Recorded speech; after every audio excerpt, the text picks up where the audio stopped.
Hello everyone. আজি আপোনালোকৰ বাবে মই এই কঁঠালৰ পিঠাৰ ৰেচিপি এটা লৈ আহিছো।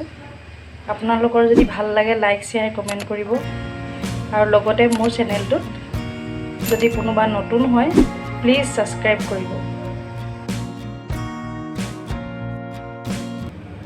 প্ৰথমে মই ইয়া কঁঠালৰ ফুটগিটাৰ পৰা গুটিগিটা উলিয়াই লৈছো। লৈ মই মিক্সাৰ জাৰ এটা লৈ তাতে দি দিছো।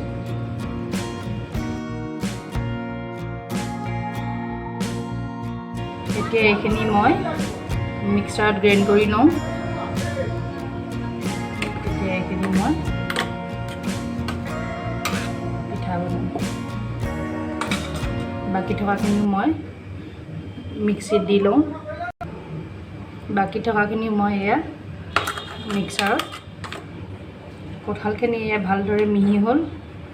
ইয়াতে এতিয়া মই 2 চামুচ এয়া চুজি দিছোঁ আৰু 1 চামুচ মই ইয়াতে 1 চামুচ নহয় আধা চামুচতকৈ অলপ বেছি মই বেকিং পাউডাৰ দিছোঁ। মিঠাটো বেলেন্সত ৰাখিবৰ বাবে মই অকণমান নিমখ দিছোঁ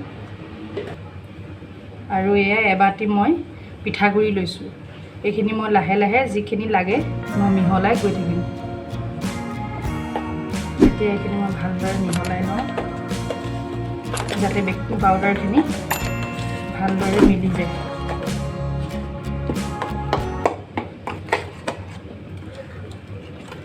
ইয়াত মই চেনি ইউজ নকৰোঁ কিয়নো আমাৰ কঁঠালটো বহুত মিঠা। কঁঠালত যদি মিঠা নাথাকে তেতিয়া অলপ চেনি দিব লাগে, কিন্তু মোৰ কঁঠালটো বহুত মিঠা হোৱাৰ বাবে মই চেনি দিয়া নাই। এতিয়া মই অলপ অলপ পিঠাগুৰি এড কৰি যাম।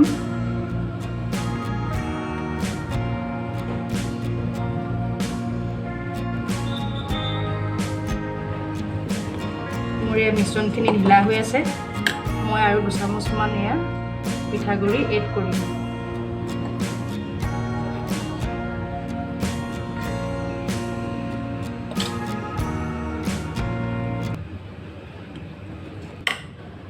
বাকি থকা পিঠাগুৰিকণো মই ইয়াতে দি দিওঁ। আমাৰ মিশ্ৰণখিনি বেছি ঢিলা হ'লে আমাৰ পিঠাকেইটা ঘূৰণীয়া নহ'ব, মেল খাই যাব। আৰু যদি মিশ্ৰণখিনি অলপ ডাঠ হয় তেতিয়া আমাৰ তেলত দিলে পিঠাকেইটা বহুত ধুনীয়া হয়। এয়া মই এবাটি পিঠাগুৰি ইউজ কৰিলোঁ।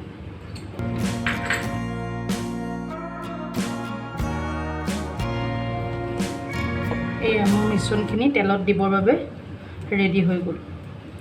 পিঠাখিনি ভাজিবৰ বাবে মই এয়া গেছৰ ওপৰত এখন কেৰাহী পাতি লৈছোঁ। কেৰাহীখন গৰম হোৱাত মই এয়া অলপ ৰিফাইন অইল ইউজ কৰিছোঁ। তেলখিনি গৰম হৈ গ'ল। এতিয়া গেছৰ ফ্লেমটো মই মিডিয়াম ফ্লেমত ৰাখিছোঁ, কিয়নো পিঠাখিনি নহ'লে দি দিলে ৰঙা হৈ যাব আৰু ভিতৰৰ পৰা নিসিজিব। সেয়েহে মই গেছৰ ফ্লেমটো মিডিয়াম কৰি দিছোঁ। এতিয়া মই এটা এটা কৰি তেলত দি ল'ম। এতিয়া এইখিনি মই লাহে লাহে লৰাই দিম।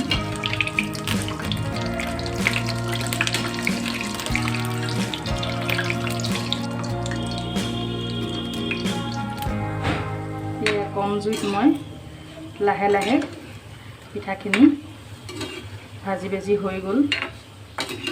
এতিয়া এইখিনি মই নমাই লওঁ।